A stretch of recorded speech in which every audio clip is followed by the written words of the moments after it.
नमस्कार to all of you. If you are really preparing for UPSC, आपके पास and OPSC also, आपके पास जो है 5 महीना है, only 5 months, and there is a lot of confusion in your mind whether you can clear the OPSC exam in 5 months। क्या सच में prelim जो है 5 महीने में हो पाएगा और उसके बाद जो है मेंस क्लियर कर पाओगे? तो देर इज लॉट ऑफ कंफ्यूजन। उसके साथ साथ जो है, क्या आपने प्रीलिम्स का मेंस का एक होलिस्टिक अप्रोच में पढ़ा है?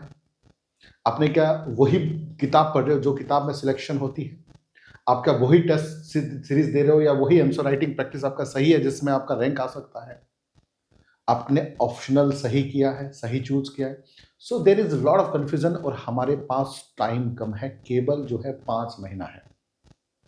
टाइम कम अच्छे रे बाबा, केवल जो है केवल पांचवा सर्च एंड पांचवा सरे है। We have to clear prelims mains and also interview से हिसाब रे होलिस्टिक प्रिपरेशन करियो दरकार। तो in this video I'll discuss detail about the OPSC or OS examination or 5 months roadmap, how to clear OPSC or OS, you will get the rank of OS। ये video में मैं आप लोगों को बताऊंगा, ध्यान से सुनिए। देखिए, और आप देख सकते हो कि यहां पर ये ऐसे ही हवाबाजी 5 महीना का नहीं है, ये रिसर्च किया गया है प्रैक्टिकली और हर चीज को ध्यान में रखकर।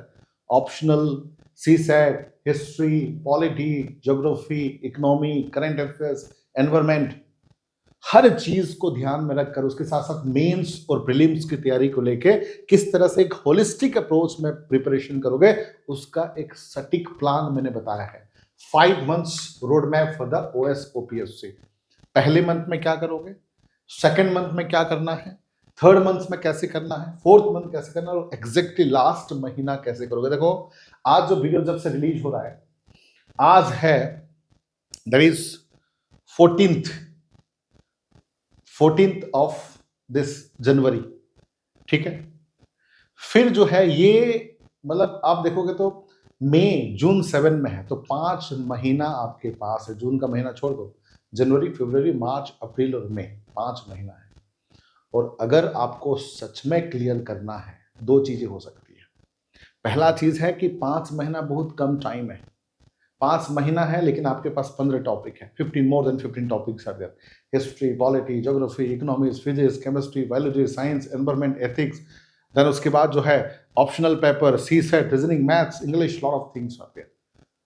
तो एक तरफ देखा जाए it was very difficult to cover, लेकिन आपका सही गाइडेंस है, सही अप्रोच है, सही किताब को फॉलो कर रहे हो, आप एमसीक्यूज कर रहे हो लगातार, या फिर mains writing practice from the beginning कर रहे हो, तो आपका सिलेक्शन इस बार पक्का है। और मैं ये सिस्टमेटिक अप्रोच में 5 महीना कैसे पढ़ोगे, ये डिटेल में टू द पॉइंट मंथ के हिसाब से, हर एक महीना first, second, third, fourth, fifth month के हिसाब से प्रॉपर परफेक्ट स्ट्रेटेजी बता रहा हूं, जो आप लोगों को शायद काम में आ जाए। देखिए, सबसे पहला कंफ्यूजन तो ये है, ठीक है, why student fail in UPSC. बच्चे क्यों फेल करते हैं, यूपीएससी में क्यों फेल करते हैं? पहला चीज तो है, उनको लगता है कि बहुत किताब पढ़ेंगे तो उनका सिलेक्शन जो है शायद हो जाएगा। ठीक है, ऐसा नहीं है। आपको पहला चीज है कि less is more, you have to choose the limited books. एक बुक्स कहूं तो एक बुक्स चूज करना है हर एक सब्जेक्ट में, उससे ज्यादा नहीं है। ज्यादा किताब पढ़ोगे तो कम से कम आपको प्रिपरेशन करने क्लियर करने में 4-5 साल लग जाएगा। और एक चीज क्या गलती करते हैं बच्चे की, खाली पढ़ते जाते हैं, पढ़ते, ना ही टेस्ट सीरीज देंगे, ना ही आंसर राइटिंग, ना ही रिवीजन। आप जब रिवीजन नहीं करोगे, जब टेस्ट सीरीज नहीं दोगे, जब मेंस का राइटिंग प्रैक्टिस नहीं करोगे, आपका रैंक कैसे एक्सपेक्ट कर रहे हो आप? बिल्कुल नहीं आएगा, ठीक है। उसके साथ साथ जो ऑप्शनल पेपर है उसको बहुत हल्के में लेते हैं। उनको लगता है कि कोई भी ऑप्शनल ले लो तो मार्क्स आ जाता है, कोई भी ऑप्शनल ले लो तो सिंपल हो जाता है, कोई भी ऑप्शनल ले लो तो है कम होता है, कोई भी ऑप्शनल ले लो तो जीएस के साथ मर्ज करता है। ऐसा बिल्कुल नहीं है। बहुत ऐसे ऑप्शनल हैं जो प्रीलिम्स और मेंस में आपको हेल्प ही नहीं करेंगे, मर्ज नहीं करता है। कुछ ऐसे ऑप्शनल हैं जो बहुत बोरिंग है, जो स्कोरिंग भी नहीं है। कुछ ऐसे ऑप्शनल हैं जो इजी है पर आपको स्कोर करके नहीं देगा मार्क, ठीक है। तो कुछ ऐसे ऑप्शनल हैं जो मतलब बहुत लेंदी है। तो आपको मैं सटीक how to choose the right optional ये भी बताऊंगा आप लोगों को। उसके साथ साथ जो आंसर राइटिंग प्रैक्टिस, हम सोचते हैं कि एक बार सिलेबस खत्म कर देंगे उसके बाद आंसर राइटिंग प्रैक्टिस करेंगे। बेटा 10 साल भी तैयारी करोगे सिलेबस कभी खत्म नहीं होगा। सिलेबस तो खत्म होता है एग्जामिनेशन से 5 मिनट पहले, जब बेल बज जाता है अंदर जाने के लिए, ठीक है, तब जो है खत्म होता है, अदरवाइज सिलेबस कभी नहीं खत्म होगा।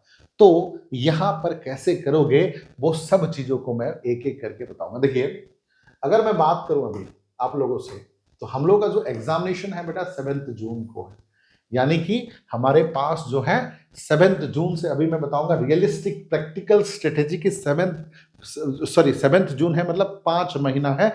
5 महीने में किस अप्रोच से हम लोग जाएंगे ये आप लोगों को बताऊंगा। मतलब एक तरफ से टॉपर कैसे बनोगे, जीरो कंफ्यूजन प्लान, कंफ्यूज नहीं रहोगे, टू द पॉइंट, जीरो से हीरो बनाऊंगा मैं, ठीक है।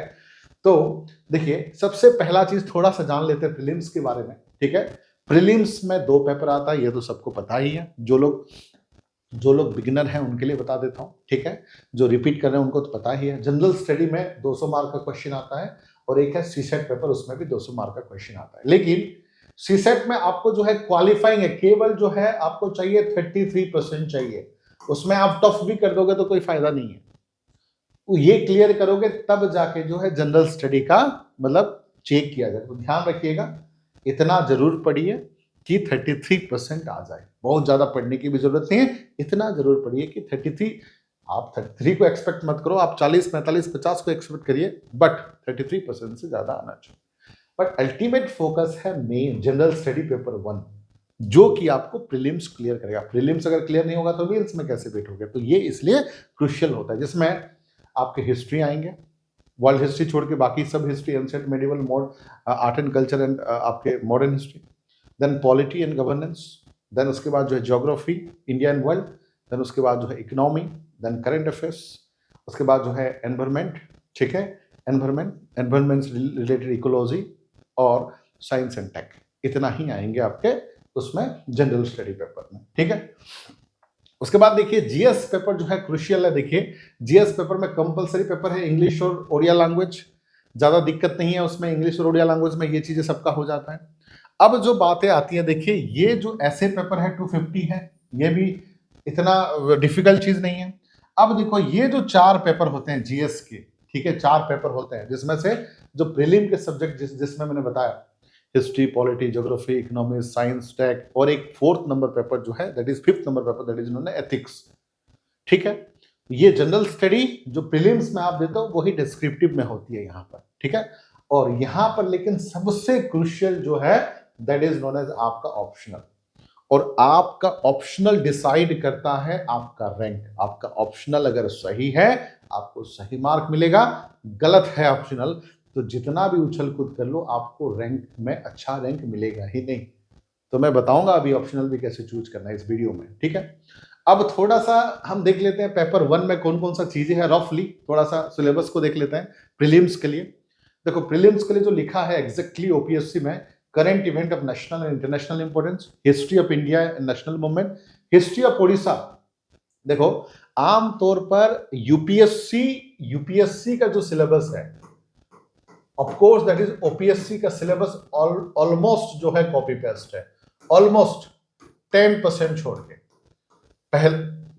पहले क्या होता था, यूपीएससी और ओपीएससी का अलग अलग होते थे, और आज के डेट में बहुत सारे स्टेट का अलग अलग है। जैसे कि कुछ स्टेट में जो है सीसेट नहीं होता, कुछ स्टेट में जो ऑप्शनल ही नहीं है, कुछ स्टेट में एक ही ऑप्शनल है। लेकिन उड़ीसा वाले इस मामले में लकी है, क्योंकि यूपीएससी का जो चीजें है जैसे कि सीसेट है, जनरल स्टडी पेपर 1 है, देन उसके बाद मेंस का जो पेपर है ऑप्शनल 2 है, तो ऑप्शनल 1 है। तो ये जो चीजें हैं एग्जैक्टली जो है हमने कॉपी पेस्ट किया है, उसका क्रेडिट मैं देता हूं उड़ीसा सरकार को। The reason behind the similarity करने का कि ज्यादा से ज्यादा उड़ीसा का बच्चा जो है ओपीएससी यूपीएससी क्लियर कर सके, इसलिए ऑलमोस्ट सिमिलर है। खाली एक चीज को छोड़ के, जो उड़ीसा के बारे में जो हिस्ट्री है, जो कल्चर है, जो ज्योग्राफी है, जो इकोनॉमी है, उसको छोड़ के बाकी ऑलमोस्ट चीजें जो है यूपीएससी का सिलेबस से मैच करता है। लेकिन एग्जामिनेशन अप्रोच थोड़ा सा अलग होना चाहिए, मैं बताऊंगा। जैसे कि फॉर एग्जांपल यूपीएससी में एनालिटिकल स्किल ज्यादा चाहिए, यहाँ पर क्या है, स्टैटिक डाटा ज्यादा आती है। यहाँ ये थोड़ा सा इजी है ओपीएससी क्लियर करना, ठीक है, एज कम्पेयर टू यूपीएससी, ठीक है। सो और एक चीज देखिए, ओडिशा का ज्योग्राफी भी चाहिए और इंडियन ज्योग्राफी भी चाहिए, physical social economy geography of India and the world. उसके बाद हर एक चीज में ओडिशा का भी चाहिए, इकोनॉमी हो, पॉलिटी हो, ज्योग्राफी हो, हिस्ट्री हो, ध्यान रखिएगा, ठीक है। उसके बाद Indian polity, governance, political system, Panchayati Raj, public policy, right issues, then economy से रिलेटेड। उसके बाद जो जनरल साइंस से रिलेटेड, और जो है दैट इज बायोडाइवर्सिटी, ये जो है इकोलॉजी से रिलेटेड है। तो ये आपके प्रीलिम्स के पेपर है। उसके साथ साथ सीसेट के पेपर, सीसेट में जो है ब्रॉडली 3 भाग में है, एक है इंग्लिश कंप्रिहेंसिव, एक है रीजनिंग, एक है मेंटल एबिलिटी, जिसको सीसेट हम लोग बोलते हैं, ठीक है। अब देखो ये जो है मेंस का पेपर है, ठीक है, ये जो है मेंस का पेपर है, ठीक है। देखो पहला फर्स्ट पेपर जो है मेंस का, सब 250 मार्क्स है, टोटल जो है मेंस में 750 है, अगर इंटरव्यू मिला दोगे तो 2000 मार्क्स। यही एक्चुअली आपका मतलब मेरिट जो है डिसाइड करता है। प्रीलिम्स तो केवल क्वालिफाइंग है, प्रीलिम में टफ भी करोगे तो कुछ फायदा होने वाला नहीं है, बट ये आपको डिसाइड करेगा, यही चीज आपको डिसाइड करेगा कि आपका सिलेक्शन होगा या नहीं होगा, या आपका रैंक होगा या नहीं होगा। अगर होगा तो कितना रैंक होगा, यही चीज जो है आपका डिसाइड करेगा कि आपका रैंक क्या होगा। ध्यान रखिएगा बच्चों, यही चीज आपको डिसाइड करेगा कि आपका रैंक जो है क्या आने वाला है, ठीक है। सो यहां पर जैसे कि सिलेबस बस क्विकली जा रहा हूं, ठीक है। फर्स्ट पेपर है एसए का, सेकंड पेपर में देखो जनरल स्टडी में इंडियन हेरिटेज एंड कल्चर, यानी कि एंशिएंट और art and culture, Odisha heritage and culture, Odisha के हिस्ट्री के बारे में, then history and geography of the world. Simple language में बोलूं तो हिस्ट्री, ज्योग्राफी और इंडिया का जो है मतलब ओडिशा का ज्योग्राफी, ओडिशा का हिस्ट्री, ठीक है। सेकंड पेपर में देखिए governance, constitution, polity, social justice, interstate relation. Third paper में technology, economic development, biodiversity, environment, security, disaster management. Fourth में general study, ethics, integrity and aptitude. उसके बाद जो है 2 ऑप्शनल पेपर रहेगा, उसके बाद जो है पर्सनालिटी टेस्ट होंगे, और टोटल देखो मेंस का 750 मार्क्स है और इंटरव्यू को मिला के 2000 मार्क है। यही आपको डिसाइड होना होता है, यही डिसाइड करता है आपका सिलेक्शन, ठीक है। उसके बाद देखिए कुछ चीजें जो है आप याद कर लीजिए, कुछ चीजें जो है आप नोट डाउन कर लीजिए, आपके लिए फायदा होगा। पहला चीज है देखो, सिलेबस और प्रीवियस ईयर क्वेश्चन को देखना जरूरी है। सिलेबस आपके जहां पढ़ रहे हो दीवार के सामने होना चाहिए, सिलेबस शुड बी देयर, और every syllabus should be in your mind में होना चाहिए। उसके बाद मैं हमेशा बोलता हूं लेस इज मोर, कम पढ़ो जल्दी सिलेक्शन होगा, ज्यादा के चक्कर में रहोगे लेट सिलेक्शन होगा। उसके बाद एनसीईआरटी को फोकस करिए। उसके साथ एक प्लान आपने बना दिया ना, हर एक 2 महीने में, 3 महीने में, 4 महीने में चेंज मत करते रहिए, fixed to plan, don't change often, ठीक है। अब देखो मैं थोड़ा सा आपको आइडिया दे देता हूं कि एरिया, ठीक है, कितना टाइम एलोकेशन करोगे और उसका रीजन क्या है, व्हाई, ठीक है। पहला चीज देखो जीएस में प्रीलिम्स और मेंस, उसके बाद ऑप्शनल, उसके बाद आंसर राइटिंग, उसके बाद टेस्ट। देखो जीएस के प्रीलिम्स और मेंस पढ़ने में आपका टाइम एलोकेशन होना चाहिए 55%, ठीक है, क्योंकि ये आपका core foundation of the exam है। ये नहीं पता होगा तो आप टेस्ट सीरीज दोगे, करोगे कैसे, रिवीजन करोगे कैसे, आंसर राइटिंग प्रैक्टिस कैसे करोगे, तो ये फर्स्ट है। उसके बाद जो है optional is also very crucial, ठीक है, 30% होना चाहिए, क्योंकि ये आपका फाइनल रैंक डिसाइड करता है। ऑप्शनल सही लाओगे मार्क्स, क्योंकि बाकी सब्जेक्ट में ऑलमोस्ट ज्यादा फर्क नहीं होता है। ऑप्शनल आपका सही हो गया तो आप एक पेपर में 50, 60, 70 जो है दूसरे स्टूडेंट से ज्यादा ला सकते हैं, इसलिए स्मार्टली ऑप्शनल चूज करना। वीडियो लास्ट में देखना, मैं बताऊंगा optional, how to choose optional, ठीक है।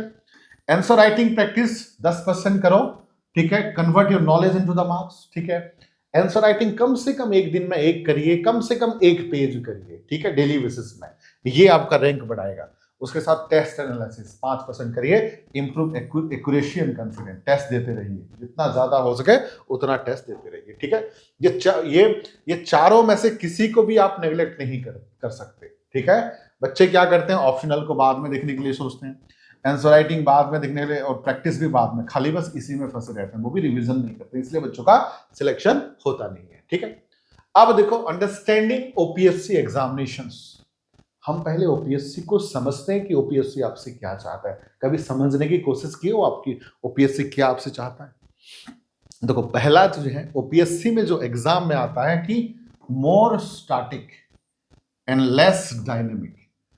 अगर यूपीएससी की बात करूं तो मोर डायनेमिक होता है और लेस स्टैटिक होता है, बट ओपीएससी में क्या है कि स्टैटिक से ज्यादा क्वेश्चन आएंगे, चाहे वो हिस्ट्री हो, चाहे पॉलिटी हो, चाहे ज्योग्राफी हो, चाहे इकोनॉमी हो, और डायनामिक से थोड़ा सा कम आएंगे। तो यूपीएससी तैयारी अगर चल रहा है आपका, तो इस चीज में थोड़ा सा ओपीएससी के लिए ध्यान रखना, ठीक है।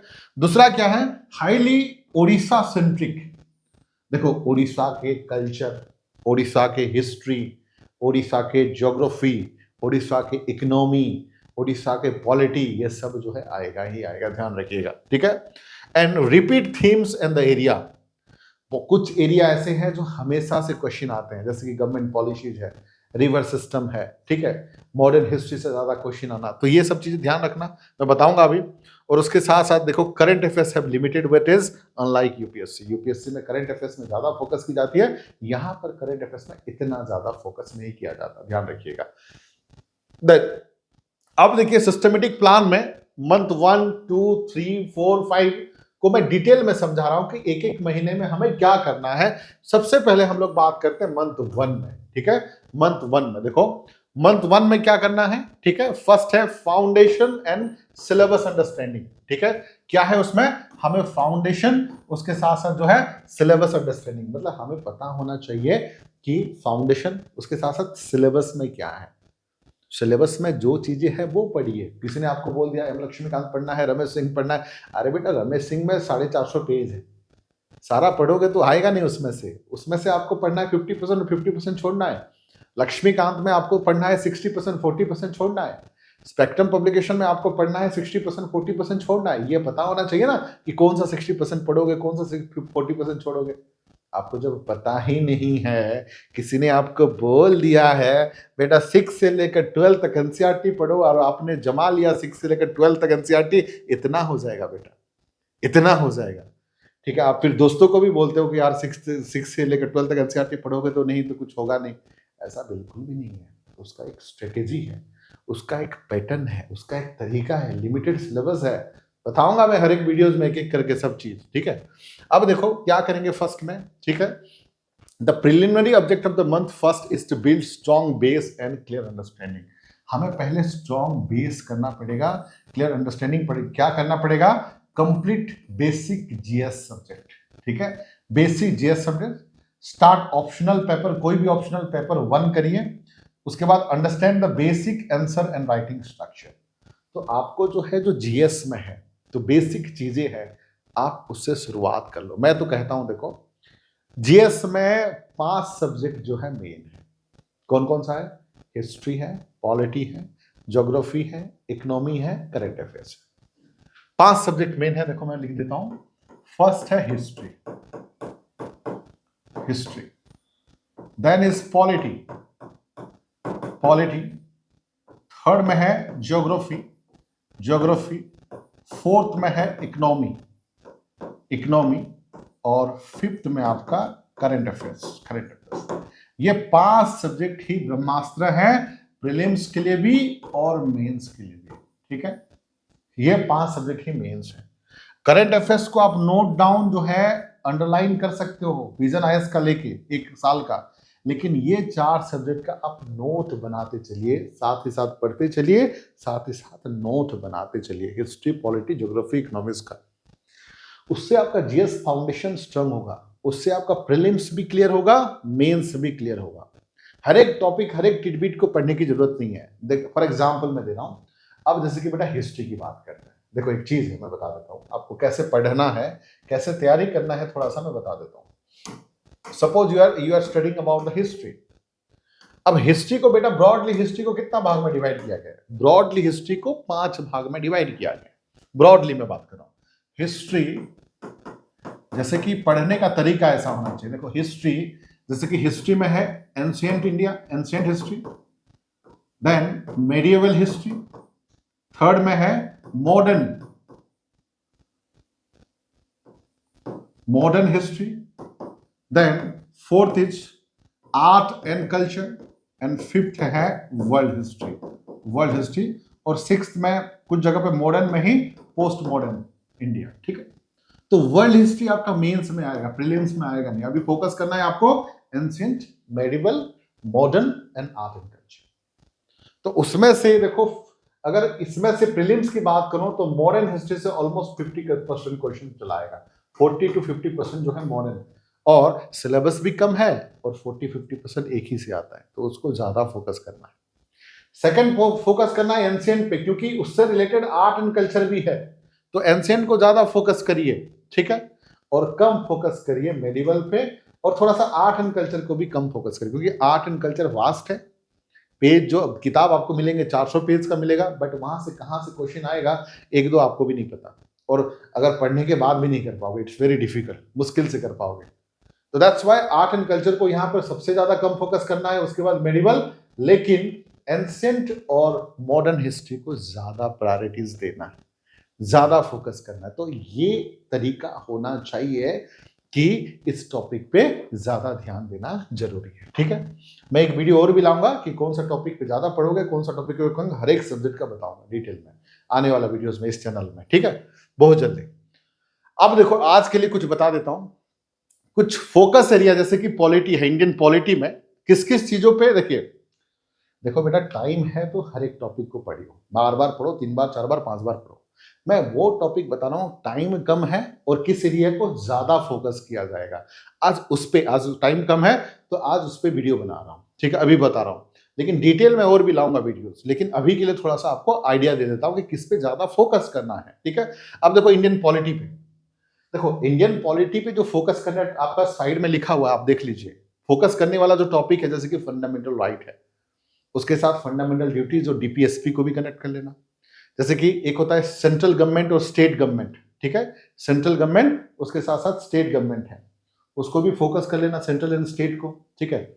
उसके साथ साथ अगर मैं बात करूं गवर्नर, गवर्नर के साथ जो है प्रेसिडेंट को भी रिलेट कर लेना, उसके साथ जो है पंचायती राज एंड म्युनिसिपालिटी, ठीक है, ये सबको फोकस करना। उसके बाद जो है supreme court and high court, उसके बाद जो है प्रेसिडेंट एंड गवर्नर। तो ये जो चीजें, और पर्टिकुलर जो स्टेट का टॉपिक मैंने लिखा है, देखो स्टेट गवर्नमेंट, गवर्नर, ठीक है, पंचायती राज, ये भी स्टेट का ही टॉपिक है, और म्युनिसिपालिटी, ये सब से जो है रिपीटेडली जो है ओपीएससी क्वेश्चन पुट अप करता है, क्योंकि देखो पॉलिटी में बहुत आसान है मार्क लाना, क्योंकि ये स्टार्टिंग भी है, रिपीटेडली क्वेश्चन पुट अप होती है और स्कोरिंग भी है। एक बार पॉलिटी पढ़ोगे तो आपको चीजें समझ में आएगा, और कुछ कॉन्स्टिट्यूशनल भी पढ़ लेना, ठीक है, जैसे कि प्लानिंग कमीशन है, इलेक्शन कमीशन है, ठीक है, उसके साथ attorney general of India, controller general of India, ये सब थोड़ा सा पढ़ लेना, इतना पढ़ोगे तो भी काफी है। अब देखो हिस्ट्री का जो एरिया है, ठीक है, हिस्ट्री का जो एरिया है, देखो बेटा पहला चीज है एंशिएंट हिस्ट्री में 6 टॉपिक पे फोकस करना, ज्यादा पे फोकस मत करना। क्या है? इंडस वैली सिविलाइजेशन, सिंधु घाटी की सभ्यता, उसके बाद जो है वैदिक पीरियड और पोस्ट वैदिक पीरियड, सेम चीज है।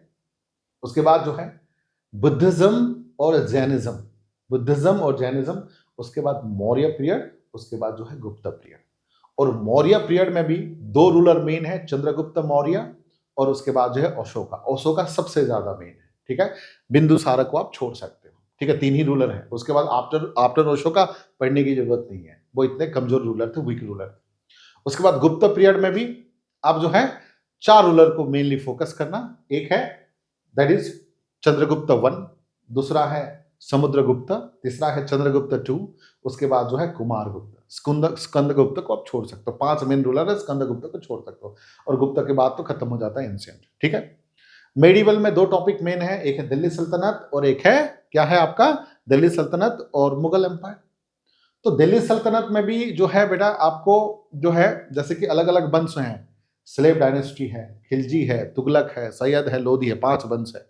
तो लोधी को पढ़ने की जरूरत नहीं, सॉरी सैयद को पढ़ने की जरूरत नहीं है, यहां पर ध्यान रखना, Lodhi, slave dynasty, Khilji dynasty, Khilji में एक ही है, अलाउद्दीन खिलजी ही है, ज्यादा कुछ है नहीं, ठीक है। उसके बाद जो है yes that is known as आपके लोधी डायनेस्टी को थोड़ा सा पढ़ना, ठीक है, एंड तुगलक भी पढ़ना है, ठीक है। तुगलक में गयासुद्दीन तुगलक और फिरोज शाह तुगलक, 2 रूलर मेन है। उसके बाद जो है मुगल्स में लेटर मुगल पढ़ने की जरूरत नहीं है, ठीक है, और अर्ली मुगल्स में सब रूलर आ जाते हैं, जिसमें से आप इंपोर्टेंट है बाबर, हुमायूं, उसके बाद अकबर सबसे मेन है, इंपोर्टेंट है, then Jahangir, Shahjahan and Aurangzeb. Aurangzeb examination point of view main है एग्जामिनेशन पॉइंट ऑफ व्यू, लेकिन सबसे मेन जो है बाबर, सबसे मेन है Akbar, then Babur, then Humayun, then rest of ruler, ठीक है। ये आपका मेडिवल हो गया। और मॉडर्न हिस्ट्री में देखो बेटा, फर्स्ट है एडवेंट ऑफ यूरोपियन पढ़ना, सोशियो रिलीजियस मूवमेंट पढ़ना, उसके बाद जो है रिवोल्ट ऑफ 1857 पढ़ना, उसके बाद जो नेशनल मूवमेंट है जितने भी, ठीक है, इंडियन नेशनल मूवमेंट जो है, जिसमें से पार्टीशन ऑफ बंगाल 1905 में हुआ, तो मैं बता देता हूँ आपको जो चीजें हैं, मिन सीरियली बता देता हूँ, एक बार लिख भी दूंगा और आपको एक बार याद भी करवा दूंगा कि पूरा मॉडर्न हिस्ट्री का सीरियली आप कैसे याद रखोगे। मैं स्पीडली बता देता हूँ आप लोगों को, बट फ्यूचर में एक बार आप लोगों को याद करवा दूंगा। 1905 में बंगाल का विभाजन, पार्टीशन, ये सब इंपॉर्टेंट है, ध्यान रखिएगा, ठीक है।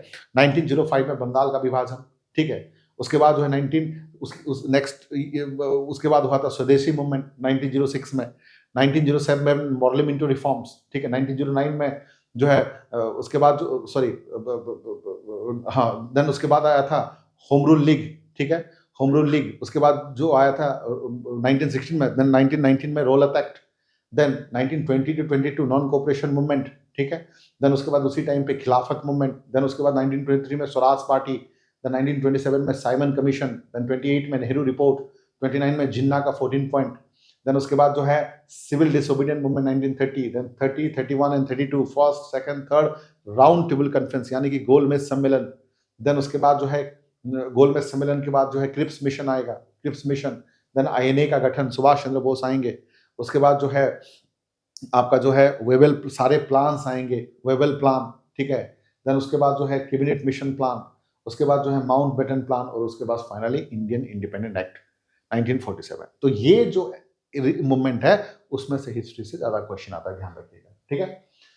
देन उसके बाद जो है, ठीक है, स्टार्ट फ्रॉम, देखो उसके बाद जो है कि देखो एक चीज है criteria for choosing the optional, एक चीज मैं बता देता हूं, ठीक है। एक चीज और है, start from day one, optional subject must be started from the first day because decide the final rank, ठीक है।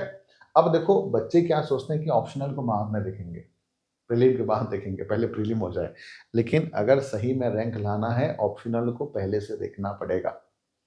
और ऑप्शनल को चूज करने का बहुत सारे क्राइटेरिया नहीं है, सबसे मोस्ट इंपोर्टेंट क्राइटेरिया है बेटा स्कोरिंग। कुछ लोग बोलते हैं सर सोशियोलॉजी मुझे सिंपल लगता है मैं रख लूंगा, अरे बेटा सिंपल के लिए तुम तैयारी कर रहे हो क्या यूपीएससी?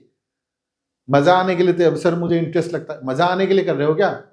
आपको दूसरे बच्चों को compete करना है, आप उनसे ज्यादा मार्क लाना है, तब जाके आपको रैंक में आएगा। तो सबसे पहला प्रायोरिटी, इंटरेस्ट छोड़ो, सबसे देखो इंटरेस्ट की बात करें पढ़ने के लिए, पढ़ाई चीज किसको इंटरेस्ट लगता है यार?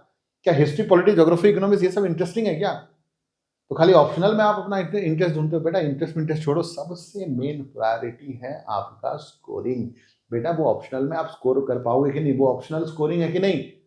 क्योंकि ऑप्शनल एक ऐसा चीज है, आप दूसरे बच्चों से 60-70 मार्क ज्यादा ले आओगे, 60-70 मार्क ज्यादा ले आने का मतलब है आपका टॉप 10 रैंक में आ गया।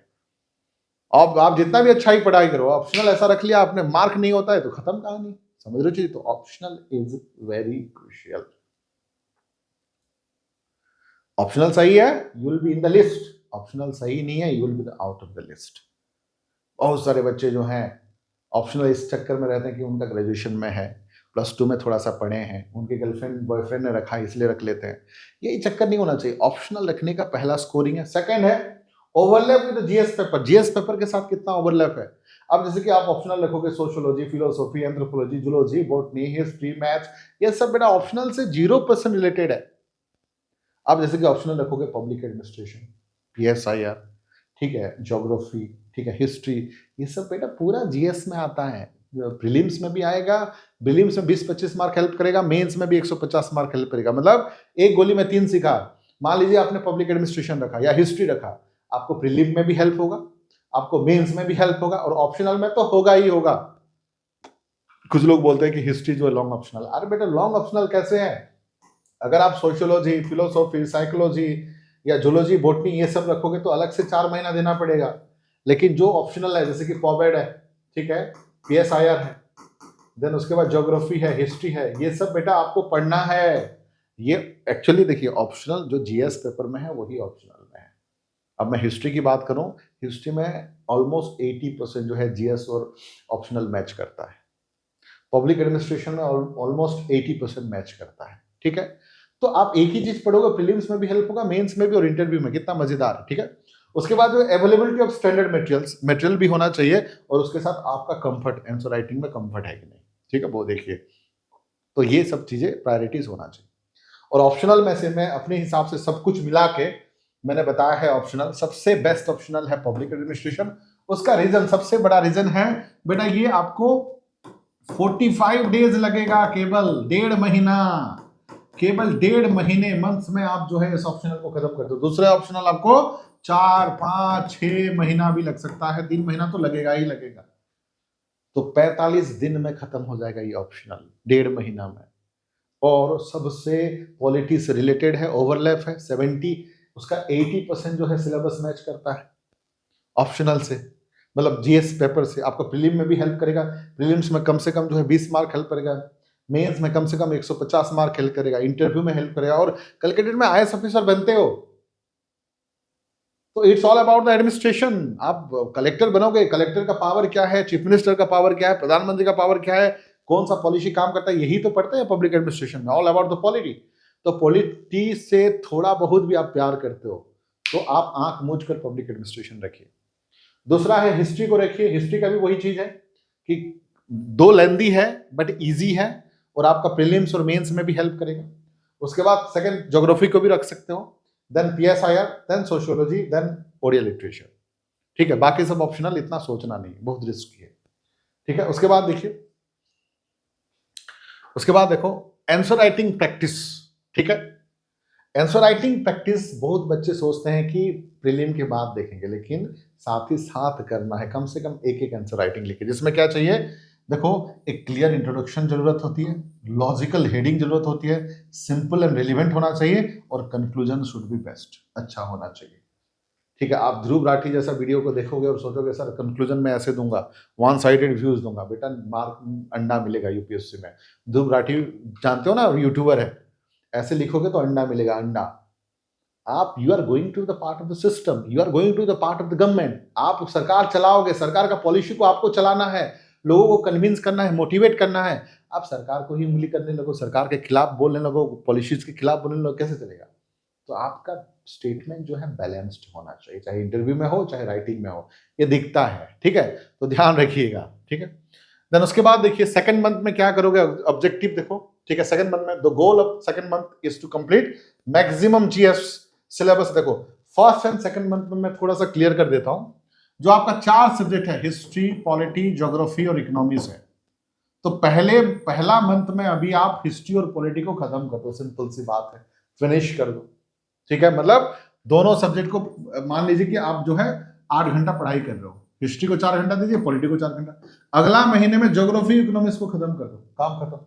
मतलब 2 महीने के अंदर आपने हिस्ट्री, पॉलिटी, ज्योग्राफी, इकोनॉमिक्स अगर खत्म कर दिया, आपका इस साल जो है यूपीएससी भी और ओपीएससी में तो रैंक आ ही रहा है।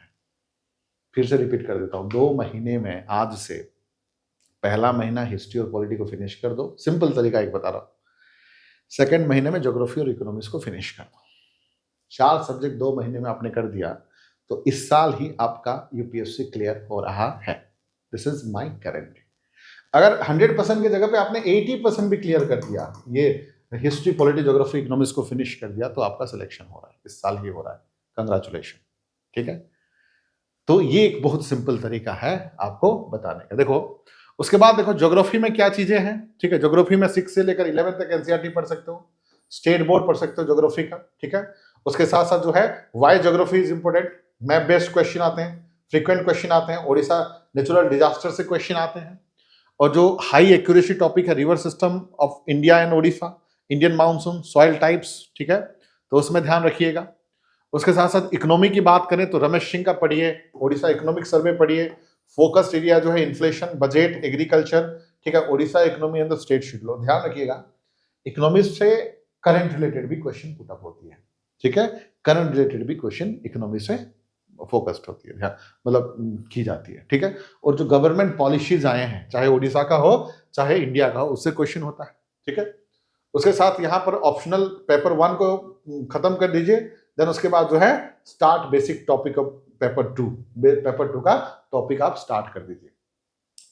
और अब देखो थर्ड मंथ में Odisha plus optional domination, core idea.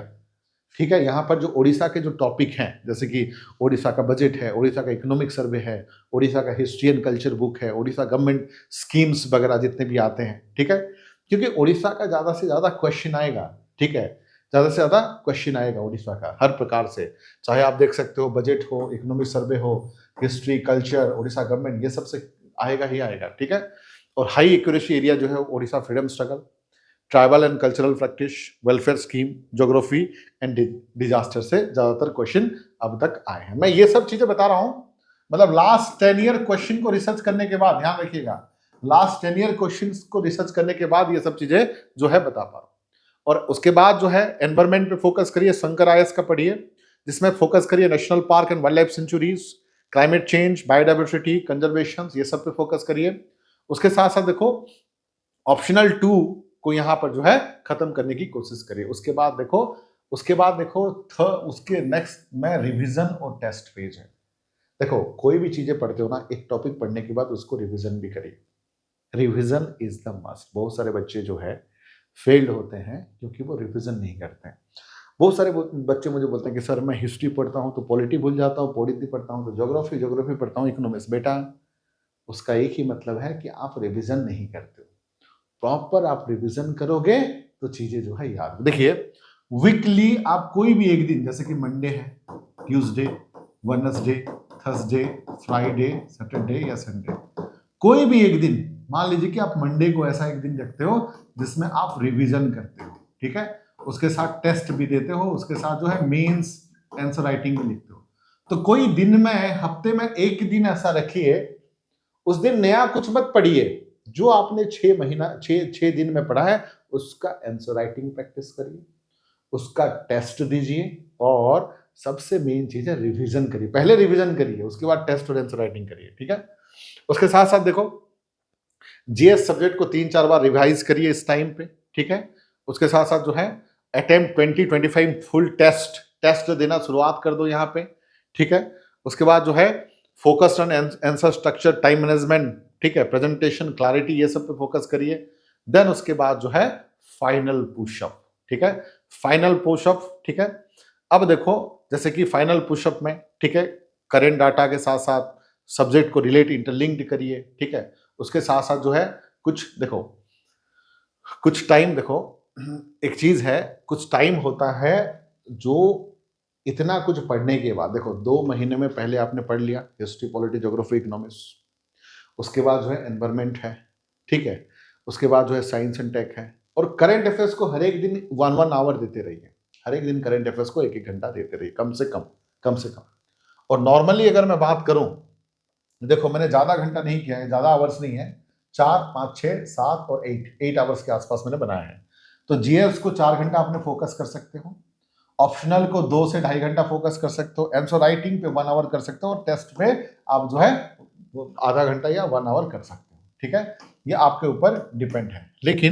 लेकिन उस मतलब धीरे धीरे कभी कभी ज्यादा कम ऊपर नीचे भी कर सकते हो। ये एक आइडियल मैंने आप लोगों को बता दिया है। ठीक है, so this is all about, ध्यान रखिएगा, so this is all about the strategy. उसके साथ साथ कुछ चीजें हैं, हमेशा मैं रिपीटेडली बोल रहा हूं कि आप रिसोर्सेस लिमिटेड रखिए, मल्टीपल मल्टीपल मल्टीपल रिवीजन करिए। ठीक है, और प्रायोरिटी जो है उड़ीसा स्पेसिफिक टॉपिक पे दीजिए, और ऑप्शनल जो है स्ट्रॉन्ग ऑप्शनल बनाइए अगर आप 5 महीने में क्लियर करना चाह रहे हो। और इंपॉर्टेंट टॉपिक को लिस्ट करिए, उसको पढ़िए, लेस इंपॉर्टेंट टॉपिक को थोड़ा सा इग्नोर करिए। देखो लेस, मीडियम और वेरी इंपॉर्टेंट, लेस को बाद में पढ़ना, मीडियम को भी बाद में पढ़ना, पहले जो है वेरी इंपॉर्टेंट टॉपिक को कवर करें। फॉर एग्जांपल हिस्ट्री में मॉडर्न हिस्ट्री है, एंशिएंट हिस्ट्री है, मैंने एग्जांपल दे दिया था। जैसे कि ज्योग्राफी में रिवर सिस्टम है, ठीक है, इकोलॉजी में नेशनल पार्क्स है, वाइल्ड लाइफ सेंचुरीज है, ठीक है, उसके साथ साथ जो है आपके जो पॉलिटी में पंचायती राज है, सुप्रीम कोर्ट है, हाई कोर्ट है, ठीक है, गवर्नर है, प्रेसिडेंट है, फंडामेंटल राइट है। तो ये सब दीज आर, और इकोनॉमी में गवर्नमेंट पॉलिसीज है, बजट है। तो these are the crucial topic, you should start early.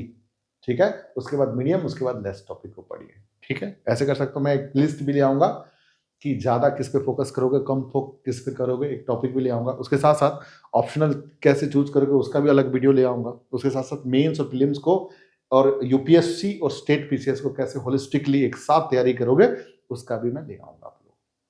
उसके साथ साथ मैं बता दूं बेटा, हम लोग का कोर्स जो है स्टार्ट हो गया है, ठीक है, मंडे से। ठीक है, हम लोग का कोर्स जो है ओपीएससी का फाउंडेशन कोर्स जो है मंडे से जो है स्टार्ट हो चुका है। ठीक है, दैट इज ओपीएससी और यू कैन से ओएस का फाउंडेशन बैच हमने स्टार्ट कर दिया है। ठीक है, और मैं बता दूं इस नंबर पे आप कांटेक्ट कर सकते हो 8527007432। This is my number also. आप 24/7 व्हाट्सएप कर सकते हो और कभी भी कॉल कर सकते हो। ठीक है, किसी भी प्रकार का डाउट है, फिल्म कैसे तैयारी करोगे, मेंस की तैयारी कैसे होगी, इंटरव्यू की तैयारी कैसे होगी, ऑप्शनल कैसे लोगे, कौन सा किताब पढ़ोगे, और अगर एडमिशन लेना हो तो भी 8527007432 8527007432 पे आप कॉल कर सकते हो या मैसेज कर सकते हो। बैच जो है स्टार्ट हो गया है और हम गारंटी देते हैं कि 5 महीने में आपका सिलेक्शन करके ही दिलाएंगे।